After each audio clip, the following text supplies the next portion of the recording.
ఇక ప్రముఖ దినపత్రికలో వచ్చిన వార్తలపై ఫోకస్ చేసి ముందుగా ఆంధ్రప్రదేశ్ వార్తల విషయానికి వస్తే రోహిత్. ఆంధ్రప్రదేశ్ దినపత్రికల్లో మనకు అన్ని దినపత్రికల్లోనూ మోదీ అమెరికా పర్యటన గురించిన వార్త చాలా ప్రధానంగా కనిపిస్తోంది. ముందుగా ఆంధ్రజ్యోతి దినపత్రిక చూస్తే ఆంధ్రజ్యోతి దినపత్రికలో సర్జికల్ సక్సెస్ అంటూ వార్త కనిపిస్తోంది. ప్రవాసుల భేటీలో ప్రధాని మోదీ ఉద్ఘాటన, మన టైం ప్రకారం అర్ధరాత్రి ట్రంప్తో భేటీ అని ఈ వార్తను ప్రచురించింది.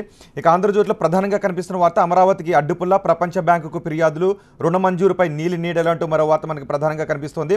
అమరావతికి ప్రపంచ బ్యాంకు రుణం మంజూరు చేయడానికి ముందుకు వస్తే అడ్డుకోవడానికి కొంతమంది ప్రయత్నిస్తున్నారు అనే సారాంశంలో ఆంధ్రజ్యోతి ఈ వార్తను ప్రచురించింది.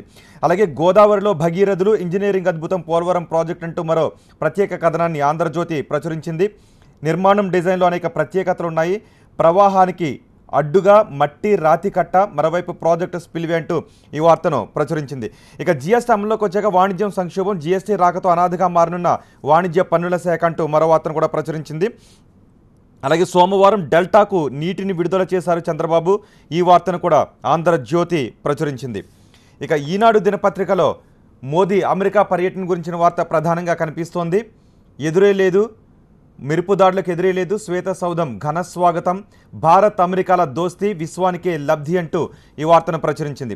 అలాగే మరో వార్త విజయవాడ ప్రకాశం బ్యారేజ్ నుంచి కృష్ణా తూర్పు కాలువకు నీటిని చంద్రబాబు విడుదల చేస్తున్న ఫోటోగ్రాఫ్తో వార్తను ప్రచురించింది.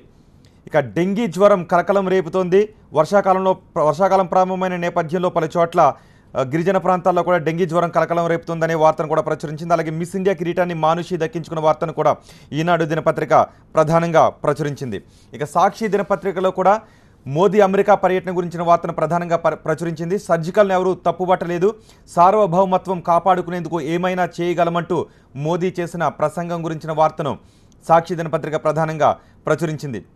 ఇక చలమ నీరే దిక్కు, గుక్కెడు మంచినీటికి నోచుకోక చాపరాయి విలవిల్లాడుతోందని మరో వార్తను కూడా ఇక్కడ ప్రచురించింది. అలాగే నిన్న రంజాన్ పండుగను ముస్లింలు భక్తి శ్రద్ధలతో జరుపుకున్న వార్తను, భక్తి శ్రద్ధలతో ఈద్ ఉల్ ఫితర్ అంటూ సాక్షి వార్తను ప్రచురించింది. అలాగే పోలవరాన్ని సకాలంలో పూర్తి చేస్తామంటూ ముఖ్యమంత్రి చంద్రబాబు వెల్లడించిన వార్తను, సకాలంలో పోలవరం పూర్తి చేస్తాం సీఎం వెల్లడి, కృష్ణా డెల్టాకు జూన్లోనే నీరిచ్చామంటూ ఈ వార్తను ప్రచురించింది. అలాగే సిక్కింలో చైనా సైనికులు చొరబడ్డారు, మన సైనికులు మానవహారంగా ఏర్పడి వాళ్ళని అడ్డుకున్నారు. ఈ వార్తను సిక్కింలోకి చైనా సైనికుల చొరబాటు వంటి వార్తను ప్రచురించింది.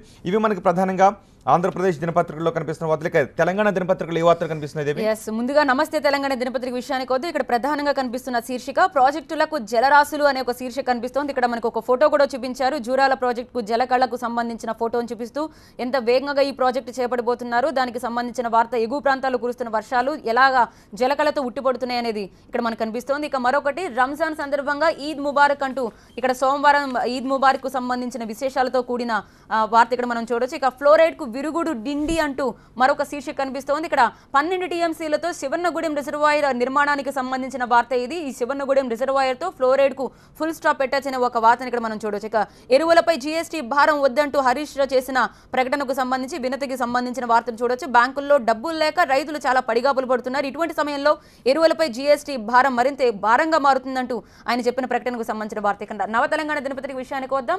నవ తెలంగాణలో దీనికి క్వైట్ ఆపోజిట్ గా కనిపిస్తోంది. ఇంతకు ముందు మనం ప్రాజెక్టులు జలరాశులను చూస్తే ఇక్కడ ఈ ప్రాజెక్టులు పూర్తయ్యేదన్నాడు అంటూ ఒక క్వశ్చన్ మార్క్ తో ఈ వార్తను ప్రచురించింది. పాలమూరు ప్రాజెక్టు పనుల్లో తీవ్ర జాప్యం జరుగుతోందని, ఇంకా పూర్తి కాకుండా చాలా ప్రాజెక్ట్స్ ఉన్నాయని, ఇవన్నీ ఎప్పటికి పూర్తవుతాయి, కేవలం మాటలు మాత్రమే అంటూ ఈ వార్త మనకు కనిపిస్తుంది. ఇక రాష్ట్ర వ్యాప్తంగా ఘనంగా రంజాన్ విశేషాలంటూ రంజాన్ శుభాకాంక్షలకు సంబంధించిన వార్త మనం చూడొచ్చు. పూర్తిగా ముస్లిం సోదరులందరూ ప్రార్థనలు చేస్తున్న ఒక ఫోటోను కూడా ఇక్కడ చూపిస్తూ ఈ వార్తను ప్రచురించింది. ఇక అమెరికా విదేశాంగ రక్షణ శాఖ మంత్రులతో ప్రధాని నరేంద్ర మోదీ భేటీకి సంబంధించిన వార్త కూడా నవ తెలంగాణ దినపత్రిక ప్రధానంగా ప్రచురించింది. ఇది మనకి తెలంగాణ దినపత్రికల్లో ప్రధానంగా కనిపిస్తున్న వార్తలు.